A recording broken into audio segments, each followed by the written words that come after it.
दर्शकों, आप देख रहे हैं AM न्यूज़ 24 और सबसे पहले आपको स्वतंत्रता दिवस की ढेर सारी शुभकामनाएं। दोस्तों, 15 अगस्त हो या 26 जनवरी, झंडा फहराकर उसे सलामी देकर हम इस त्योहार को मनाते हैं। कितना अच्छा लगता है जब हमारे देश का झंडा, हमारे देश का गौरव नीले आसमान में शीतल हवा के संग लहराता है। लेकिन अब हमारे इस गौरव के चिन्ह के बारे में कितना जानते हैं? आखिर यही चिन्ह क्यों, या कुछ नहीं जानते हैं? आइए हम आपको बताते हैं हमारे राष्ट्रीय ध्वज के पीछे की कहानी। दुनिया के हर स्वतंत्र राष्ट्र का अपना झंडा है। यह एक स्वतंत्र देश का प्रतीक है। भारत के राष्ट्रीय ध्वज को उसके वर्तमान स्वरूप में 22 जुलाई 1947 को हुई संविधान सभा की बैठक के दौरान अपनाया गया था।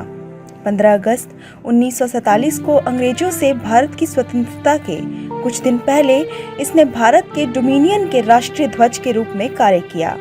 15 अगस्त 1947 और 26 जनवरी 1950 और उसके बाद भारत गणराज्य के बीच भारत में तिरंगा शब्द भारतीय राष्ट्रीय ध्वज को संदर्भित किया गया।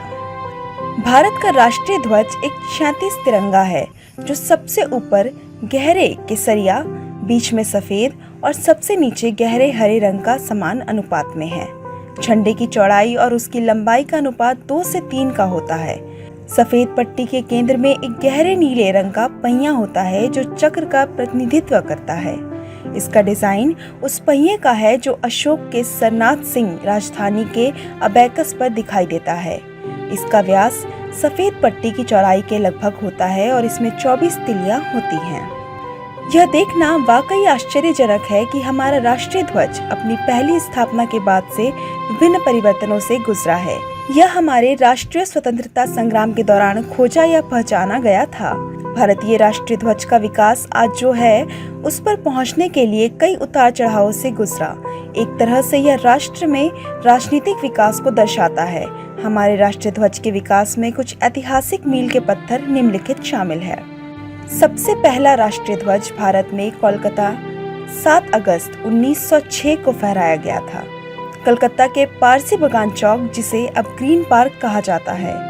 ध्वज लाल, पीले और हरे रंग की 3 क्षैतिज पट्टियों से बना था। दूसरा झंडा 1907 में मैडम कामा और निर्वासित क्रांतिकारियों की उसके बैंड द्वारा पेरिस में फहराया गया था। यह पहले झंडे के समान ही था, सिवाय इसके कि शीर्ष पट्टी में केवल एक कमल था, लेकिन 7 सितारे सप्तऋषि को दर्शाते थे। इस झंडे को बर्लिन में एक समाजवादी सम्मेलन में भी प्रदर्शित किया गया था। 1927 में होम रूल आंदोलन के दौरान इस्तेमाल किया गया झंडा तीसरा ध्वज 1917 में ऊपर चला गया, जब हमारे राजनीतिक संघर्ष ने एक निश्चित मोड़ लिया था। डॉक्टर एनी बेसेंट और लोकमान्य तिलक ने होम रूल आंदोलन के दौरान इसे फहराया था। इस ध्वज में 5 लाल और 4 हरे रंग की क्षैतिज पट्टियों को बारी बारी से व्यवस्थित किया गया था, जिसमें सप्तऋषि विन्यास में 7 तारे सुपर लगाए गए थे। बाएं हाथ के शीर्ष कोने में यूनियन जैक था। एक कोने में सफेद अर्धचंद्र और तारा भी था।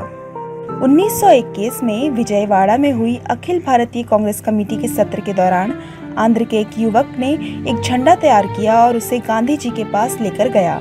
यह 2 रंगों लाल और हरे 2 प्रमुख समुदायों यानी हिंदू और मुस्लिम का प्रतिनिधित्व करता है।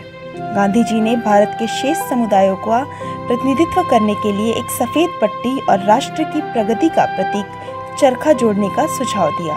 1932 में अपनाया गया ध्वज, यह ध्वज भारतीय राष्ट्रीय सेना का युद्ध चिन्ह भी था। 1932 में अपनाया गया ध्वज, यह ध्वज भारतीय राष्ट्रीय सेना का युद्ध चिन्ह भी था। वर्ष 1932 ध्वज के इतिहास में एक मील का पत्थर था। तिरंगे झंडे को हमारे राष्ट्रीय ध्वज के रूप में अपनाने का एक प्रस्ताव पारित किया गया था।